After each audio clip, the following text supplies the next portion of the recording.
ಜ್ಞಾನಧ್ವನಿ ಕೇಳುಗರಿಗೆ ನಮಸ್ಕಾರ. ಈಗ ಡಾಕ್ಟರ್ ಎ.ಆರ್. ಕೃಷ್ಣಶಾಸ್ತ್ರಿಯವರ ಕಥಾಮೃತ ಶಶಾಂಕವತಿ ಲಂಬಕ. ಹಿಂದಿನ ಕಥೆ. ನರವಾಹನದತ್ತನನ್ನು ದೇವಕನ್ಯೆಯೊಬ್ಬಳು ಎತ್ತಿಕೊಂಡು ಹೋದಂತೆ ಕನಸಾಯಿತು. ನಿಜಕ್ಕೂ ಹಾಗೇ ಹೊತ್ತು ತಂದಿದ್ದಳು. ತನ್ನನ್ನು ಪರಿಗ್ರಹಿಸುವಂತೆ ಕೇಳಿದಾಗ ಅವರು ಗಾಂಧರ್ವ ವಿವಾಹವಾಗಿ ಅವಳ ಕುಲಗೋತ್ರಗಳನ್ನು ಅರಿಯಲು ನರವಾಹನದತ್ತನು ಹೆಣ್ಣಾನೆಯ ಕಥೆಯನ್ನು ಹೇಳಿದನು. ಅವಳು ವಾಮದತ್ತನ ಕತೆ ಹೇಳಿ ತಾನು ಅವನ ಮಗಳು ಲಲಿತಲೋಚನೆ ಎಂದಳು. ಒಂದು ದಿನ ಅವಳು ಮಾಯವಾಗಿ ಮದನ ಮಂಚುಕೆಯ ನೆನಪಾಗಿ ನರವಾಹನದತ್ತನು ಮೂರ್ಛೆ ಹೋಗಲು ಪಿಶಂಗಜಟನೆಂಬ ಮುನಿ ಅವನಿಗೆ ತಣ್ಣೀರು ಎರಚಿ ಎಚ್ಚರಿಸಿ ಮೃಗಾಂಕದತ್ತ ಮತ್ತು ಅವನ 10 ಮಂತ್ರಿಗಳ ಕತೆಗಳನ್ನು ಹೇಳಿದನು. ಮಂತ್ರಿ ವಿಕ್ರಮಕೇಸರಿಯು ತನ್ನ ವೃತ್ತಾಂತವನ್ನು ಹೇಳುವಾಗ ತ್ರಿವಿಕ್ರಮಸೇನನ ಕಥೆಯನ್ನು, ಬೇತಾಳ ಪಂಚವಿಂಶತಿ ಕಥೆಗಳನ್ನು ಹೇಳುತ್ತಾನೆ. ಮೊದಲನೇ ಕಥೆಯನ್ನು ನೀವು ಕೇಳಿದಿರಿ. ಈಗ ಬೇತಾಳ ಪಂಚವಿಂಶತಿ ಕಥೆಗಳನ್ನು ಈಗ ಮುಂದುವರಿಸಲಾಗುತ್ತಿದೆ. ಎರಡನೆಯ ಕಥೆ. ತ್ರಿವಿಕ್ರಮಸೇನನು ಮುಳ್ಳು ಮುತ್ತುಗದ ಮರದಡಿಗೆ ಬಂದು ನೋಡಲು ಅಲ್ಲಿ ಹೆಣವು ಕೂಗಿಕೊಳ್ಳುತ್ತಾ ಬಿದ್ದಿತ್ತು. ಎರಡನೆಯ ಸಾರಿ ಅದನ್ನು ಹೆಗಲ ಮೇಲೆ ಹೊತ್ತುಕೊಂಡು ಮಾತನಾಡದೆ ಬರುತ್ತಿದ್ದನು. ಆಗ ಬೇತಾಳನು, ಅಯ್ಯ ರಾಜ, ನಿನಗೆ ಅನ್ಯಾಯವಾಗಿ ಕಷ್ಟ ಬಂತು. ಹೋಗಲಿ, ಮನಸ್ಸಂತೋಷಕ್ಕಾಗಿ ಒಂದು ಕಥೆ ಹೇಳುತ್ತೇನೆ ಕೇಳು ಎಂದು ಮುಂದಿನ ಕಥೆಯನ್ನು ಹೇಳಿದನು. ಕಾಳಿಂದಿ ನದಿಯ ತೀರದಲ್ಲಿ ಬ್ರಹ್ಮಸ್ಥಳವೆಂಬ ಅಗ್ರಹಾರ ಉಂಟು. ಅಲ್ಲಿ ಅಗ್ನಿಸ್ವಾಮಿ ಎಂಬ ಬ್ರಾಹ್ಮಣನಿದ್ದನು. ಅವನಿಗೆ ಮಂದಾರವತಿ ಎಂಬ ರೂಪವತಿಯಾದ ಮಗಳಾದಳು. ಅವಳಿಗೆ ಯೌವನ ಬರಲು ಕಾನ್ಯಕುಬ್ಜದಿಂದ 3 ಬ್ರಾಹ್ಮಣ ಕುಮಾರರು ಬಂದು ಅವಳನ್ನು ಮದುವೆ ಮಾಡಿಕೊಡಬೇಕೆಂದು ಕೇಳಿದರು. 3 ಗುಣಸಂಪನ್ನರು. ಆದರೆ ತಮ್ಮ ಪ್ರಾಣ ಹೋದರೂ ಚಿಂತೆಯಿಲ್ಲ, ಮತ್ತೊಬ್ಬರಿಗೆ ಅವಳನ್ನು ಕೊಡಲಿಯುವುದಿಲ್ಲ ಎಂದು ಒಬ್ಬೊಬ್ಬರೂ ಹಠ ಹಿಡಿದರು. ಬ್ರಾಹ್ಮಣನು ಇದೆಲ್ಲಿಯ ತಂಟೆಯೆಂದು ಅವರಾರಿಗೂ ಅವಳನ್ನು ಕೊಡಲು ಇಷ್ಟಪಡಲಿಲ್ಲ. ಅವರೋ ಹಗಲೂ ರಾತ್ರಿಯೂ ಆ ಹುಡುಗಿಯ ಮುಖ ನೋಡಿಕೊಂಡು ಅಲ್ಲಿಯೇ ನಿಂತು ಬಿಟ್ಟರು. ಈ ಮಧ್ಯೆ ಒಂದು ದಿನ ಜ್ವರ ಬಂದು ಆ ಹುಡುಗಿ ಸತ್ತು ಹೋದಳು. ಆಗ ಒಬ್ಬನು ಅವಳ ಅಸ್ಥಿಗಳನ್ನು ತೆಗೆದುಕೊಂಡು ಗಂಗೆಗೆ ಹೋದನು. ಇನ್ನೊಬ್ಬನು ಬೂದಿಯ ಮೇಲೆಯೇ ಗುಡಿಸಲು ಕಟ್ಟಿಕೊಂಡು ವಾಸ ಮಾಡಲು ಮೊದಲು ಮಾಡಿದನು. ಮೂರನೆಯವನು ತಾಪಸನಾಗಿ ದೇಶಾಂತರ ಹೊರಟು ಹೋದನು. ಊರಿಂದೂರು ಅಲಿಯುತ್ತಾ ಅವನು ಒಂದು ದಿನ ವಕ್ರೋಲಕವೆಂಬ ಗ್ರಾಮದಲ್ಲಿ ಒಬ್ಬ ಬ್ರಾಹ್ಮಣನ ಮನೆಯಲ್ಲಿ ಅತಿಥಿಯಾಗಿ ನಿಂತನು. ಅವರ ಮನೆಯಲ್ಲಿ ಊಟ ಮಾಡುತ್ತಿರಲು ಒಂದು ಮಗುವು ತುಂಬ ಚಂಡಿ ಹಿಡಿದು ಅಳುವುದಕ್ಕೆ ಮೊದಲು ಮಾಡಿತು. ಎಷ್ಟು ಸಮಾಧಾನ ಮಾಡಿದರೂ ಸುಮ್ಮನಾಗದಿರಲು ಮನೆಯ ಯಜಮಾನಿಯು ಕೋಪಗೊಂಡು ಆ ಮಗುವನ್ನು ಎತ್ತಿ ಉರಿಯುವ ಬೆಂಕಿಯಲ್ಲಿ ಹಾಕಿಬಿಟ್ಟಳು. ಅದು ಉರಿದು ಬೂದಿಯಾಗಿ ಹೋಯಿತು. ಇದನ್ನು ನೋಡಿ ಅತಿಥಿಗೆ ಮೈ ಜುಮ್ಮೆಂದಿತು. ಅಯ್ಯೋ, ಬ್ರಹ್ಮರಾಕ್ಷಸನ ಮನೆಗೆ ಬಂದೆನಲ್ಲ, ಈ ಪಾಪದ ಊಟವನ್ನು ನಾನು ಮಾಡುವುದಿಲ್ಲ ಎಂದನು. ಆಗ ಯಜಮಾನನು ಅವನನ್ನು ಸಮಾಧಾನಪಡಿಸಿ, ನಾನು ಅದನ್ನು ಮೃತ ಸಂಜೀವಿನಿ ಮಂತ್ರದಿಂದ ಬದುಕಿಸುತ್ತೇನೆ, ನನ್ನ ಮಂತ್ರಶಕ್ತಿಯನ್ನಾದರೂ ನೋಡು ಎಂದು ತನ್ನ ಮಂತ್ರದ ಪುಸ್ತಕವನ್ನು ತೆಗೆದು ಓದಿ ಒಂದು ಚಿಟಿಕಿ ಮಣ್ಣನ್ನು ಅಭಿಮಂತ್ರಿಸಿ ಬೂದಿಯ ಮೇಲೆ ಹಾಕಿದನು. ಕೂಡಲೇ ಮಗುವು ಬದುಕಿ ಬಂತು. ಅದರಿಂದ ಮನಸ್ಸಿಗೆ ಸಮಾಧಾನವಾಗಿ ತಾಪಸನು ಊಟ ಮಾಡಿದನು. ರಾತ್ರಿ ಅಲ್ಲಿಯೇ ಮಲಗಿದ್ದು ನಾಗದಂತದ ಮೇಲೆ ಇಟ್ಟಿದ್ದ ಆ ಮಂತ್ರ ಪುಸ್ತಕವನ್ನು ತೆಗೆದುಕೊಂಡು ಹಗಲೂ ರಾತ್ರಿ ಒಂದೇ ಸಮನೆ ನಡೆದು ತನ್ನ ಪ್ರಿಯೆಯು ಸತ್ತು ಬೂದಿಯಾಗಿದ್ದ ಸ್ಮಶಾನಕ್ಕೆ ಬಂದನು. ಅಷ್ಟು ಹೊತ್ತಿಗೆ ಗಂಗೆಗೆ ಹೋಗಿದ್ದ ಬ್ರಾಹ್ಮಣನೂ ಬಂದಿದ್ದನು. ಅವರನ್ನು ನೋಡಿ ಗುಡಿಸಲನ್ನು ತೆಗೆಸಿ ಮೂರನೆಯವನು, ಈಗ ಮಂದಾರವತಿಯನ್ನು ಬದುಕಿಸುತ್ತೇನೆ ಎಂದು ಮಂತ್ರದ ಪುಸ್ತಕವನ್ನು ಓದಿ ಮಣ್ಣನ್ನು ಅಭಿಮಂತ್ರಿಸಿ ಬೂದಿಯ ಮೇಲೆ ಹಾಕಲು ಮಂದಾರವತಿಯು ಪುಟಕ್ಕೆ ಹಾಕಿದ ಚಿನ್ನದಂತೆ ಮೊದಲಿಗಿಂತ ಸುಂದರಳಾಗಿ ಎದ್ದು ಬಂದಳು. ಅವಳನ್ನು ನೋಡಿದ ಕೂಡಲೇ ಮೂವರೂ ಅವಳು ನನ್ನವಳು ತನ್ನವಳು ಎಂದು ಜಗಳಕ್ಕೆ ಆರಂಭಿಸಿದರು. ನನ್ನ ಮಂತ್ರಬಲದಿಂದ ಅವಳನ್ನು ನಾನು ಸಂಪಾದಿಸಿದೆ ಎಂದು ಒಬ್ಬನೆಂದನು. ನನ್ನ ತೀರ್ಥಯಾತ್ರೆಯ ಫಲವಾಗಿ ಜೀವ ಪಡೆದಳು, ಅವಳು ನನ್ನವಳು ಎಂದು ಮತ್ತೊಬ್ಬನೆಂದನು. ಬೂದಿಯನ್ನು ನಾನು ಪ್ರಾಣದಂತೆ ಕಾಪಾಡಿಕೊಂಡಿದ್ದೆ, ಅದರಿಂದ ಅವಳು ಎದ್ದು ಬರಲು ಅವಕಾಶವಾಯಿತು ಎಂದು ಮೂರನೆಯವನೆಂದನು.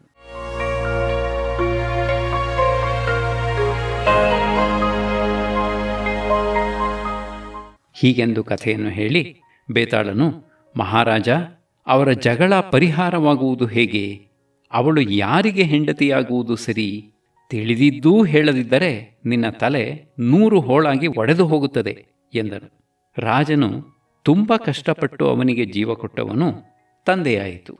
ಅಸ್ಥಿಗಳನ್ನು ಗಂಗೆಗೆ ತೆಗೆದುಕೊಂಡು ಹೋದವನು ಮಗನಾಯಿತು. ಅವಳ ಮೇಲಣ ಪ್ರೀತಿಯಿಂದ ಸ್ಮಶಾನದ ಬೂದಿಯನ್ನೇ ಹಾಸಿಗೆಯಾಗಿ ಮಾಡಿಕೊಂಡು ಅದರ ಮೇಲೆ ಮಲಗಿದ್ದವನೇ ಅವಳ ಗಂಡ.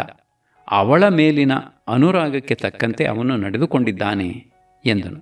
ಹೀಗೆ ಮೌನ ಬಿಟ್ಟು ಮಾತನಾಡಿ ಬಿಟ್ಟಿದ್ದರಿಂದ ಬೇತಾಳನು ರಾಜನ ಹೆಗಲಿನಿಂದ ಹಾರಿ ಮತ್ತೆ ಮೊದಲಿದ್ದ ಸ್ಥಳಕ್ಕೇ ಹೋಗಿಬಿಟ್ಟನು. 10ನೆಯ ತರಂಗ. 3ನೆಯ ಕತೆ. ತ್ರಿವಿಕ್ರಮಸೇನನು 3ನೆಯ ಸಾರಿ ಹೆಣವನ್ನು ಹೆಗಲ ಮೇಲೆ ಹಾಕಿಕೊಂಡು ಹೊರಟನು. ಬೇತಾಳನು ಮತ್ತೊಂದು ಕಥೆಯನ್ನು ಆರಂಭಿಸಿದನು. ಪಾಟಲೀಪುತ್ರವೆಂಬ ಊರಿನಲ್ಲಿ ವಿಕ್ರಮಕೇಸರಿ ಎಂಬ ರಾಜನಿದ್ದನು. ಅವನ ಹತ್ತಿರ ಸಕಲ ಶಾಸ್ತ್ರಗಳನ್ನು ಬಲ್ಲ ವಿದಗ್ಧ ಚೂಡಾಮಣಿ ಎಂಬ ಒಂದು ಗಿಣಿ ಇತ್ತು. ಅದರ ಸೂಚನೆಯ ಮೇರೆಗೆ ಅವನು ತನಗೆ ಅನುರೂಪಳಾದ ಚಂದ್ರಪ್ರಭೆ ಎಂಬ ಮಗಧ ರಾಜಪುತ್ರಿಯನ್ನು ಮದುವೆಯಾದನು. ಅವಳ ಹತ್ತಿರವೂ ಹಾಗೆಯೇ ಎಲ್ಲ ವಿಜ್ಞಾನಗಳನ್ನೂ ಬಲ್ಲ ಸೋಮಿಕೆ ಎಂಬ ಹೆಣ್ಣು ಗಿಣಿಯಿತು. ಅವೆರಡೂ ಒಂದೇ ಪಂಜರದಲ್ಲಿದ್ದುಕೊಂಡು ಆ ರಾಜರಾಣಿಯರನ್ನು ಸೇವಿಸಿಕೊಂಡಿದ್ದವು. ಒಂದು ದಿನ ಗಂಡು ಗಿಣಿಯು ಹೆಣ್ಣನ್ನು ಕುರಿತು, ನಾವು ಇನ್ನ ಮೇಲೆ ಒಂದೇ ಕಡೆ ತಿಂದು ಕುಳಿತು ಮಲಗೋಣ ಎಂದು ಹೇಳಿತು. ಹೆಣ್ಣು ಒಪ್ಪಲಿಲ್ಲ. ನನಗೆ ಗಂಡಸರ ಸಹವಾಸವೆಂದರೆ ಆಗದು, ಅವರು ದುಷ್ಟರು, ಕೃತಜ್ಞರು ಎಂದಿತು. ಗಂಡಸರು ದುಷ್ಟರಲ್ಲ, ಹೆಂಗಸರು ಕಲ್ಲದೆಯವರು ಎಂದಿತು. ಈ ಜಗಳವನ್ನು ಅವು ರಾಜನ ಹತ್ತಿರಕ್ಕೆ ತೆಗೆದುಕೊಂಡು ಹೋದವು. ಗಂಡು ಗೆದ್ದರೆ ಹೆಣ್ಣು ಅದರ ಹೆಂಡತಿಯಾಗಬೇಕೆಂದೂ, ಹೆಣ್ಣು ಗೆದ್ದರೆ ಗಂಡು ಅದರ ದಾಸನಾಗಬೇಕೆಂದೂ ಗೊತ್ತಾಯಿತು. ರಾಜನು ಹೆಣ್ಣನ್ನು ಕುರಿತು, ಗಂಡಸರು ಹೇಗೆ ಕೃತಜ್ಞರು ಹೇಳು ಎಂದನು. ಅದು ಈ ಕಥೆಯನ್ನು ಹೇಳಿತು. ಕಾಮಂದಿಕಾ ಪಟ್ಟಣದಲ್ಲಿ ಅರ್ಥದತ್ತನೆಂಬ ವರ್ತಕನಿದ್ದನು. ಅವನಿಗೆ ಧನದತ್ತನೆಂಬ ಮಗನಾದನು. ತಂದೆ ಸತ್ತ ಮೇಲೆ ಅವನು ಸ್ವೇಚ್ಛಾಚಾರಿಯಾಗಿ ದುಷ್ಟರ ಸಹವಾಸಕ್ಕೆ ಬಿದ್ದು ಜೂಜು ಮುಂತಾದವುಗಳಿಂದ ಧನವನ್ನೆಲ್ಲ ಕಳೆದುಕೊಂಡು ಊರಿನಲ್ಲಿ ಮುಖ ತೋರಿಸಲಾರದೆ ಹೊರಹೊರಟು ಚಂದನಪುರವೆಂಬ ಊರನ್ನು ಸೇರಿ ಅಲ್ಲಿ ಒಬ್ಬ ವರ್ತಕನ ಮನೆಗೆ ಊಟಕ್ಕೆ ಹೋದನು. ಆ ವರ್ತಕನು ಇವನ ವೃತ್ತಾಂತವನ್ನು ವಿಚಾರಿಸಿ ಕುಲೀನವಾಗಿ ತಿಳಿದು ಬಂದದ್ದರಿಂದ ತನ್ನ ಮಗಳಾದ ರತ್ನಾವಳಿ ಎಂಬ ಹುಡುಗಿಯನ್ನು ಅವನಿಗೆ ಮದುವೆ ಮಾಡಿಕೊಟ್ಟನು. ಧನದತ್ತನು ಮಾವನ ಮನೆಯಲ್ಲಿಯೇ ಇರುತ್ತಾ ಕೆಲವು ಕಾಲದ ಮೇಲೆ ಹಳೆಯದನ್ನೆಲ್ಲ ಮರೆತು ಸ್ವದೇಶಕ್ಕೆ ಹಿಂದಿರುಗಿ ಹೋಗಲು ಇಷ್ಟಪಟ್ಟನು. ವರ್ತಕನು ಒಬ್ಬ ಮುದುಕಿಯನ್ನು ಜೊತೆ ಮಾಡಿ ಮಗಳನ್ನೂ ಅಳಿಯನನ್ನೂ ಕಳುಹಿಸಿಕೊಟ್ಟನು.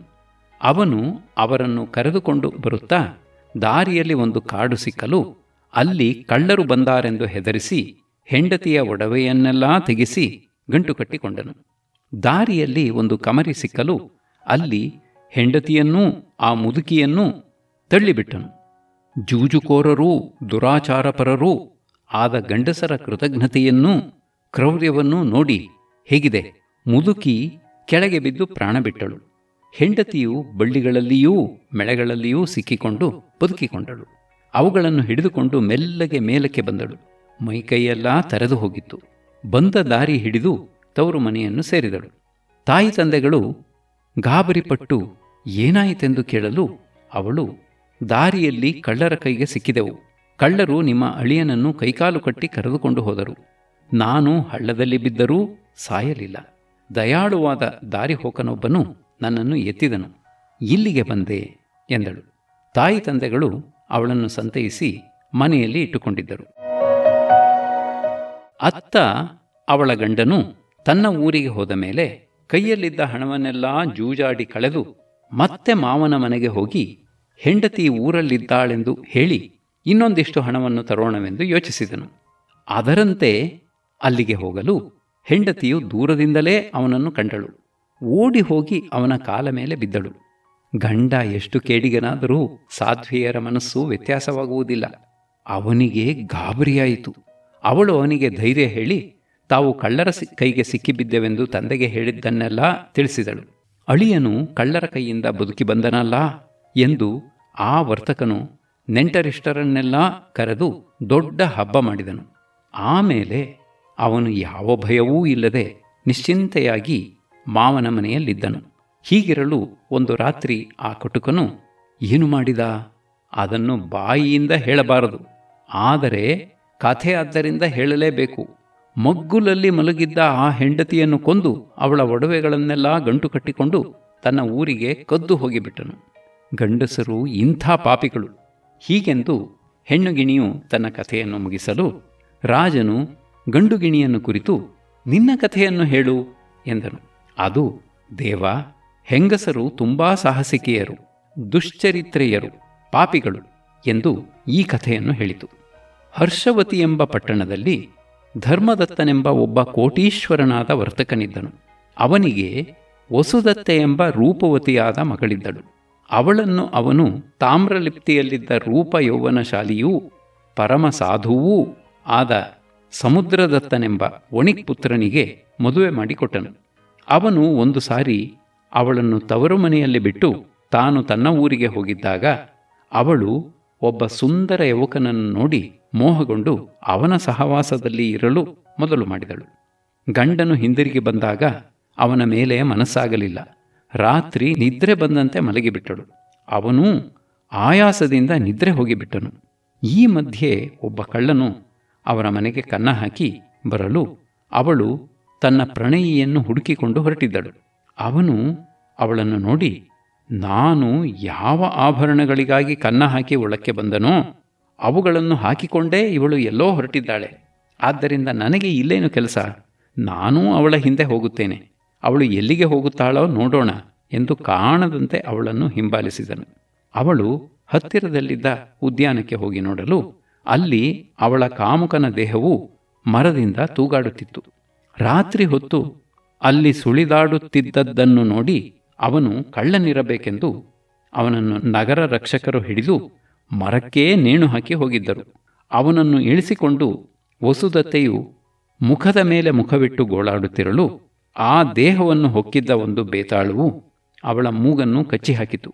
ಜೀವವಿದೆಯೇನೋ ಎಂದು ನೋಡಿದರೆ ಜೀವವಿಲ್ಲ. ಅಷ್ಟು ಹೊತ್ತಿಗೆ ಬೇತಾಳವು ಹೊರಟು ಹೋಗಿತ್ತು. ಆಗ ಅವಳು ತನ್ನ ಗಂಡ ಮಲಗಿದ್ದ ಕೋಣೆಗೆ ಹೋಗಿ, ಅಯ್ಯೋ, ಈ ನನ್ನ ಹಾಡು ಗಂಡನು ನನ್ನ ಮೂಗನ್ನು ಕೊಯ್ದು ಹಾಕಿದನು ಎಂದು ಕೂಗಿಕೊಂಡಳು. ಎಲ್ಲರೂ ಓಡಿಬಂದರು. ಗಂಡನಿಗೂ ಎಚ್ಚರವಾಯಿತು. ಧರ್ಮದತ್ತನು ಮಗಳ ಮೂಗು ಹರಿದು ರಕ್ತ ಸೋರುತ್ತಿರುವುದನ್ನು ನೋಡಿ ಅಳಿಯನನ್ನು ಭಾರ್ಯಾದ್ರೋಹಿ ಎಂದು ಬಂಧನದಲ್ಲಿರಿಸಿ ರಾಜನ ಹತ್ತಿರಕ್ಕೆ ಕರೆದುಕೊಂಡು ಹೋದನು. ವಣಿಕ್ಪುತ್ರನು ಹೇಳಿಕೊಂಡ ಮಾತನ್ನು ಕಿವಿಗೇ ಹಾಕಿಕೊಳ್ಳದೆ ರಾಜನು ಅವನನ್ನು ಶೂಲಕ್ಕೆ ಹಾಕಿಸಲು ಅಪ್ಪಣೆ ಮಾಡಿದನು. ಅವನನ್ನು ವಧಸ್ಥಾನಕ್ಕೆ ಕರೆದುಕೊಂಡು ಹೋಗುತ್ತಿದ್ದಾಗ ಕಳ್ಳನು ಅಡ್ಡ ಬಂದು ಅಧಿಕಾರಿಗಳನ್ನು ಕುರಿತು, ಇವನು ನಿರಪರಾಧಿ, ಇವನನ್ನೇಕೆ ಕೊಲ್ಲುತ್ತೀರಿ? ಇದರ ನಿಜಸ್ಥಿತಿಯನ್ನು ನಾನು ಬಲ್ಲೆ. ನನ್ನನ್ನು ರಾಜನ ಹತ್ತಿರಕ್ಕೆ ಕರೆದುಕೊಂಡು ಹೋಗಿ ನಾನು ಎಲ್ಲವನ್ನೂ ವಿವರಿಸುತ್ತೇನೆ ಎಂದನು. ಅದರಂತೆ ಕರೆದುಕೊಂಡು ಹೋಗಲು ಅವನು ರಾತ್ರಿ ನಡೆದ ವೃತ್ತಾಂತವನ್ನೆಲ್ಲ ಆಮೂಲಾಗ್ರವಾಗಿ ಹೇಳಿದನು. ಉದ್ಯಾನವನಕ್ಕೆ ಹೋಗಿ ನೋಡಲು ಅವಳ ಮೂಗು ಇನ್ನೂ ಹೆಣದ ಬಾಯಿಯಲ್ಲಿಯೇ ಇತ್ತು. ಆದ್ದರಿಂದ ರಾಜನು ವಣಿಕ್ಪುತ್ರನನ್ನು ಬಿಡುಗಡೆ ಮಾಡಿ ಅವನ ಹೆಂಡತಿಯ ಕಿವಿಗಳನ್ನೂ ಕತ್ತರಿಸಿ ಹಾಕಿಸಿ ತನ್ನ ಊರಿಂದ ಹೊರಹೊರಡಿಸಿದನು.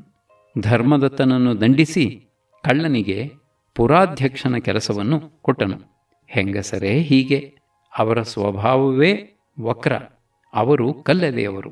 ಈ ಕಥೆಯನ್ನು ಹೇಳಿ ಗಂಡುಗಿಣಿಯು ಚಿತ್ರರಥನೆಂಬ ಗಂಧರ್ವನಾಯಿತು. ಹೆಣ್ಣು ಅವನ ಹೆಂಡತಿಯಾದ ತಿಲೋತ್ತಮೆಯಾಯಿತು. ಇಬ್ಬರೂ ಶಾಪಮುಕ್ತರಾಗಿ ಅಂತರಿಕ್ಷಕ್ಕೆ ಹಾರಿಹೋದರು.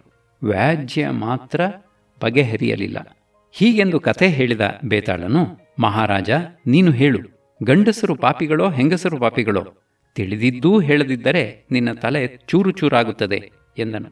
ರಾಜನು, ಹೆಂಗಸರೇ ಪಾಪಿಗಳು, ಗಂಡಸರು ಎಲ್ಲೋ ಒಬ್ಬಿಬ್ಬರು ದುರಾಚಾರಿಗಳಾಗಿದ್ದಾರು. ಪ್ರಾಯಶಃ ಎಲ್ಲ ಕಡೆಯಲ್ಲೂ ಎಲ್ಲ ಕಾಲದಲ್ಲೂ ಹೆಂಗಸರು ಅಂಥವರೇಯೇ ಎಂದನು. ಹೀಗೆ ಮಾತನಾಡಿ ಬಿಟ್ಟದ್ದರಿಂದ ಬೇತಾಳನು ರಾಜನ ಹೆಗಲಿನಿಂದ ಹಾರಿ ಮತ್ತೆ ಮೊದಲಿದ್ದ ಸ್ಥಳಕ್ಕೆ ಹೋಗಿಬಿಟ್ಟನು.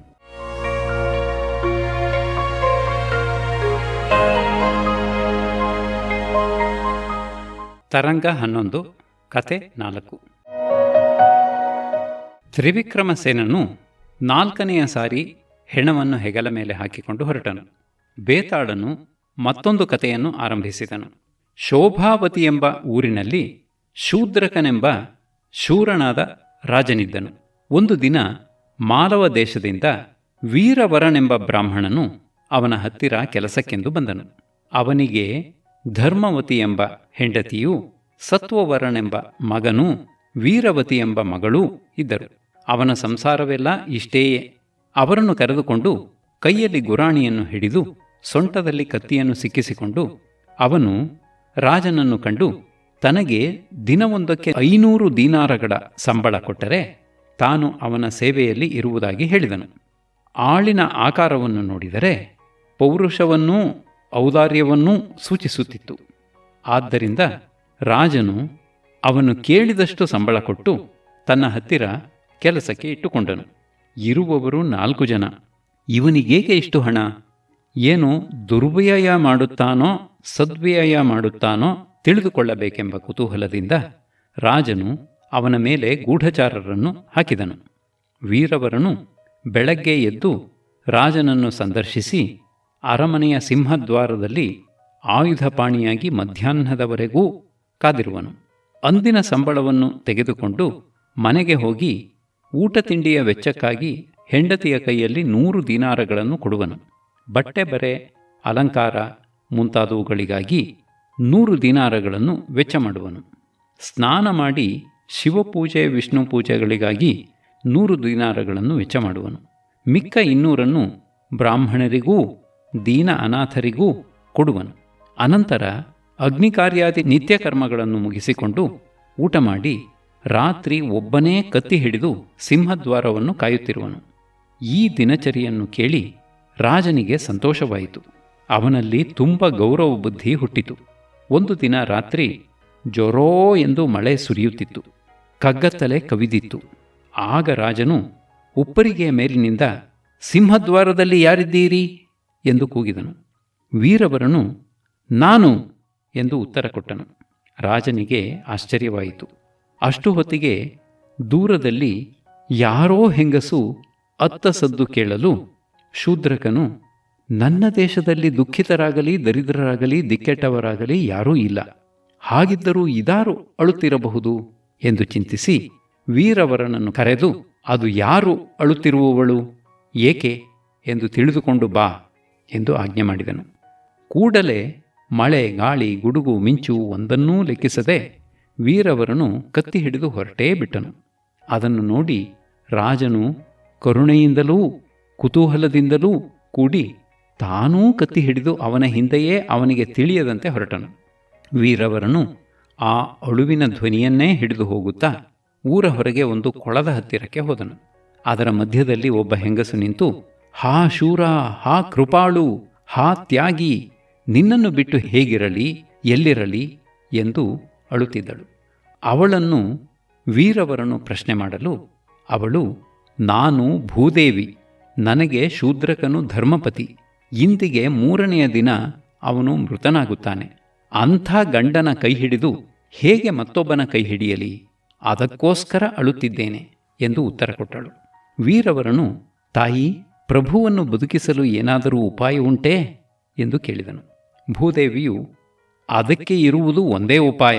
ಈ ರಾಜನ ಕುಲದೇವತೆಯಾದ ಚಂಡಿಕಾದೇವಿಗೆ ನಿನ್ನ ಮಗನಾದ ಸತ್ವವರನನ್ನು ಬಲಿಕೊಟ್ಟರೆ ಅವನು ಇನ್ನೂ 100 ವರ್ಷ ಬದುಕುತ್ತಾನೆ. ಅದನ್ನು ಮಾಡುವ ಹಾಗಿದ್ದರೆ ಈಗಲೇ ಮಾಡಬೇಕು ಎಂದಳು. ವೀರವರನು ಆಗಲಿ ಎಂದು ಉತ್ತರ ಕೊಟ್ಟು ಮನೆಗೆ ಹೋಗಿ ಹೆಂಡತಿಯನ್ನೂ ಮಗನನ್ನೂ ಎಬ್ಬಿಸಿ ಅವರಿಗೆ ಈ ವೃತ್ತಾಂತವನ್ನು ತಿಳಿಸಿದನು. ಮಗನು ಸ್ವಲ್ಪವೂ ಅಳುಕದೆ, ಅಪ್ಪ, ನನ್ನ ಪ್ರಾಣದಿಂದ ರಾಜನು ಉಳಿಯುವುದಾದರೆ ನಾನು ಕೃತಾರ್ಥನಾದೆ. ಅವನ ಅನ್ನದ ಋಣ ಹರಿದಂತಾಗುತ್ತದೆ. ಆದ್ದರಿಂದ ಏಕೆ ತಡ ಎಂದನು. ವೀರವರನು ಮಗನನ್ನೂ ಧರ್ಮವತಿಯು ಮಗಳನ್ನೂ ಎತ್ತಿಕೊಂಡು ಚಂಡಿಕಾ ದೇವಸ್ಥಾನಕ್ಕೆ ಹೊರಟರು. ರಾಜನೂ ಅವರ ಹಿಂದೆಯೇ ಹೋದನು. ವೀರವರನು ಮಗನನ್ನು ದೇವಸ್ಥಾನದಲ್ಲಿ ಇಳಿಸಿದ ಕೂಡಲೇ ಅವನು ದೇವಿಗೆ ಕೈಮುಗಿದು, ತಾಯಿ, ಈಗೋ ನನ್ನ ತಲೆಯನ್ನು ಅರ್ಪಿಸುತ್ತೇನೆ. ಅದರಿಂದ ಶೂದ್ರಕ ರಾಜನು ಇನ್ನು 100 ವರ್ಷ ನಿರಾತಂಕವಾಗಿ ರಾಜ್ಯವಾಳುವಂತಾಗಲಿ ಎಂದನು. ವೀರವರನು ಅವನ ತಲೆಯನ್ನು ಕತ್ತರಿಸಿ ದೇವಿಗೆ ಬಲಿ ಅರ್ಪಿಸಿದನು. ಕೂಡಲೇ, ವೀರವರ, ನಿನ್ನಂಥ ಸ್ವಾಮಿ ಭಕ್ತನು ಇನ್ನೂ ಉಂಟೇ? ಇದ್ದ ಒಬ್ಬನೇ ಮಗನನ್ನು ಬಲಿಕೊಟ್ಟು ಶೂದ್ರಕನ ಪ್ರಾಣವನ್ನೂ ರಾಜ್ಯವನ್ನೂ ಉಳಿಸಿಕೊಟ್ಟೆಯಲ್ಲ ಎಂದು ಆಕಾಶವಾಣಿಯಾಯಿತು. ಆಗ ವೀರವತಿಯು ಅಣ್ಣನ ದೇಹದ ಮೇಲೆ ಬಿದ್ದು ಅವನ ತಲೆಯನ್ನು ಅಪ್ಪಿಕೊಂಡು ಎದೆಯೊಡೆದು ಪ್ರಾಣ ಬಿಟ್ಟಳು. ಧರ್ಮವತಿಯು ಗಂಡನನ್ನು ಕುರಿತು, ದೊರೆಗೆ ಯಾವುದು ಶ್ರೇಯಸ್ಸೋ ಅದನ್ನು ನಡೆಸಿಯಾಯಿತು. ಈ ಅರಿಯದ ಹುಡುಗಿಯು ಅಣ್ಣ ಸತ್ತ ದುಃಖದಿಂದ ಪ್ರಾಣ ಬಿಟ್ಟಿತು. ಇಂಥ 2 ಮಕ್ಕಳನ್ನೂ ಕಳೆದುಕೊಂಡು ನಾನು ಬದುಕಿರಲೇ ಎಲ್ಲಕ್ಕೂ ಮೊದಲೇ ನನ್ನ ತಲೆಯನ್ನು ಕೊಡಬೇಕಾಗಿತ್ತು. ದೇವಿಗೆ ಅದು ಬೇಕಾಗಲಿಲ್ಲ. ಹೋಗಲಿ, ಈಗ ಅನುಮತಿ ಕೊಟ್ಟರೆ ನಾನು ಮಕ್ಕಳ ದೇಹದೊಡನೆ ಅಗ್ನಿಪ್ರವೇಶ ಮಾಡುತ್ತೇನೆ ಎಂದಳು. ವೀರವರನು, ಹಾಗೆಯೇ ಮಾಡು. ಇತರರು ಪ್ರಾಣ ಕೊಟ್ಟು ಈ ಕೆಲಸ ಆಗುವುದಾಗಿದ್ದರೆ ನಾನು ಸುಮ್ಮನಿರುತ್ತಿದ್ದೇನೆ ಎಂದು ಕಟ್ಟಿಗೆಯನ್ನು ಕೂಡಿ ಹಾಕಿ ಹೊತ್ತಿಸಿದನು. ಮಕ್ಕಳ ಹೆಣಗಳನ್ನು ಅದರಲ್ಲಿ ಹಾಕಿದ್ದಾಯಿತು. ಹೆಂಡತಿಯು ಗಂಡನಿಗೂ ಚಂಡಿಗೂ ನಮಸ್ಕರಿಸಿ ಅದರೊಳಗೆ ಬಿದ್ದು ಪ್ರಾಣ ಒಪ್ಪಿಸಿದಳು. ವೀರವರನು, ರಾಜಕಾರ್ಯ ನೆರವೇರಿತು, ಅನ್ನದ ಋಣ ತೀರಿತು. ನಾನು ಈಗ ಒಬ್ಬನೇ ಉಳಿದುಕೊಂಡು ಏನು ಮಾಡಬೇಕು? ಆದ್ದರಿಂದ ನನ್ನನ್ನೂ ದೇವಿಗೆ ಅರ್ಪಿಸಿಕೊಂಡು ಅವಳನ್ನು ಸಂತೋಷಪಡಿಸುತ್ತೇನೆ ಎಂದು ಯೋಚಿಸಿ ತನ್ನ ಕತ್ತಿಯಿಂದ ತನ್ನ ಕತ್ತನ್ನು ಕತ್ತರಿಸಿಕೊಂಡನು. ಇದೆಲ್ಲವನ್ನೂ ನೋಡುತ್ತಿದ್ದ ಶೂದ್ರಕನಿಗೆ ತುಂಬ ದುಃಖವೂ ಆಶ್ಚರ್ಯವೂ ಆಗಿ, ಅಯ್ಯೋ, ಈತನು ನನಗೋಸ್ಕರ ಏನು ಕೆಲಸ ಮಾಡಿಬಿಟ್ಟ? ಇಂಥದನ್ನು ಹಿಂದೆ ಕಂಡದ್ದಿಲ್ಲ, ಕೇಳಿದ್ದಿಲ್ಲ. ಈ ಉಪಕಾರಕ್ಕೆ ಸದೃಶವಾದಂತೆ ನಾನು ನಡೆದುಕೊಳ್ಳದಿದ್ದರೆ ನನ್ನದೆಂಥ ಅರಸುತನ, ನಾನು ಒಂದು ಪಶುವಾಗುವುದಿಲ್ಲವೇ ಎಂದುಕೊಂಡು ಕತ್ತಿ ಹಿರಿದು ದೇವಿಯ ಹತ್ತಿರ ನಿಂತು, ತಾಯಿ, ಈಗೋ ನಿನ್ನ ಭಕ್ತನಾದ ನನ್ನ ತಲೆಯನ್ನು ಒಪ್ಪಿಸಿಕೋ. ಅದರಿಂದ ಪ್ರಸನ್ನಳಾಗಿ ನನಗೋಸ್ಕರ ಜೀವ ಕೊಟ್ಟ ಈ ಬ್ರಾಹ್ಮಣನನ್ನೂ ಅವನ ಸಂಸಾರವನ್ನೂ ಬದುಕಿಸು ಎಂದು ಕೊರಳಿಗೆ ಕತ್ತಿಯನ್ನು ಹಾಕಿದನೋ ಇಲ್ಲವೋ? ಅಯ್ಯ, ಸಾಹಸ ಮಾಡಬೇಡ. ನಿನ್ನ ಸತ್ವದಿಂದ ನನಗೆ ಸಂತೋಷವಾಯಿತು. ವೀರವರನೂ ಅವನ ಹೆಂಡತಿ ಮಕ್ಕಳೂ ಜೀವ ಪಡೆದು ಎದ್ದು ಬರಲಿ ಎಂದು ಅಶರೀರವಣೆಯಾಯಿತು.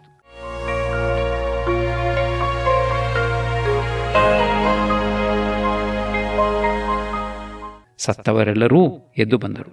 ಅದನ್ನು ನೋಡಿ ರಾಜನಿಗೆ ಆನಂದದಿಂದ ಕಣ್ಣೀರು ಬಂತು. ವೀರವರನು ಹೆಂಡತಿ ಮಕ್ಕಳನ್ನು ನೋಡಿ, ಇದೇನು, ನೀವೆಲ್ಲ ಸುಟ್ಟು ಬೂದಿಯಾಗಿರಲಿಲ್ಲವೇ? ನಾನೂ ತಲೆ ಕತ್ತರಿಸಿಕೊಂಡೇನಲ್ಲ, ಹೇಗೆ ಬದುಕಿದ್ದೇನೆ? ಇದೇನು ಭ್ರಾಂತಿಯೋ? ದೇವಿಯ ಅನುಗ್ರಹವೇ ಇರಬೇಕೆಂದು ಅವಳಿಗೆ ನಮಸ್ಕರಿಸಿದನು. ಹೆಂಡತಿ ಮಕ್ಕಳನ್ನು ಮನೆಗೆ ಕರೆದುಕೊಂಡು ಹೋಗಿಬಿಟ್ಟು ಮತ್ತೆ ಸಿಂಹದ್ವಾರದಲ್ಲಿ ಹೋಗಿ ನಿಂತನು.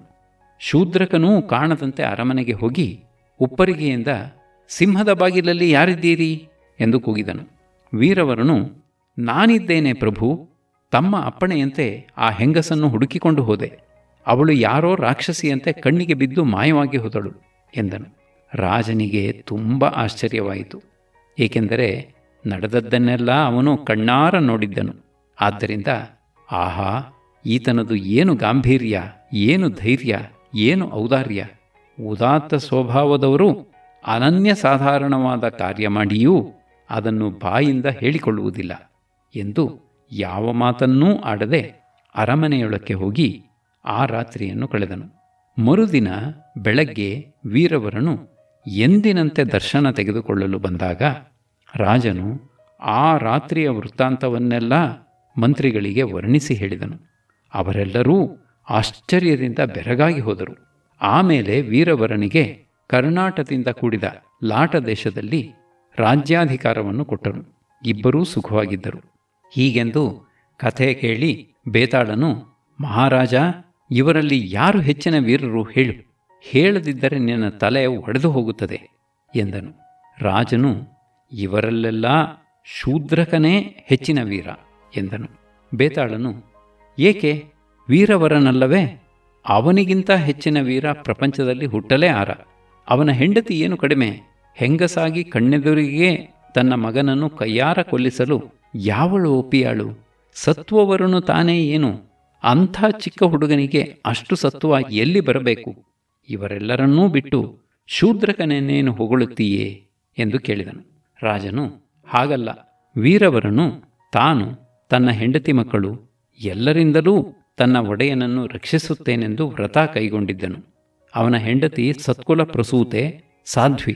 ಅಂಥವಳು ಗಂಡನ ಮಾರ್ಗ ಹಿಡಿಯುವುದಕ್ಕಿಂತ ಹೆಚ್ಚಿನ ಧರ್ಮ ಏನಿದ್ದೀತು? ಅವರ ಮಕ್ಕಳು ಅವರಂತೆ ತಾನೇ ಆದಾರು, ನೂಲಿನಂತೆ ಸೇಲೆ. ಪ್ರಾಣ ಕೊಟ್ಟು ರಾಜನನ್ನು ರಕ್ಷಿಸಿದ ಭೃತ್ಯನಿಗಾಗಿ ತನ್ನ ದೇಹವನ್ನು ಅರ್ಪಿಸಿದ ಶೂದ್ರಕ ರಾಜನದೇ ಅತಿಶಯ ಎಂದು ಉತ್ತರ ಕೊಟ್ಟನು. ಹೀಗೆ ಮಾತನಾಡಿ ಬಿಟ್ಟದ್ದರಿಂದ ಬೇತಾಳನು ರಾಜನ ಹೆಗಲಿನಿಂದ ಮಾಯವಾಗಿ ಮೊದಲಿದ್ದ ಸ್ಥಳಕ್ಕೇ ಹೋಗಿಬಿಟ್ಟನು.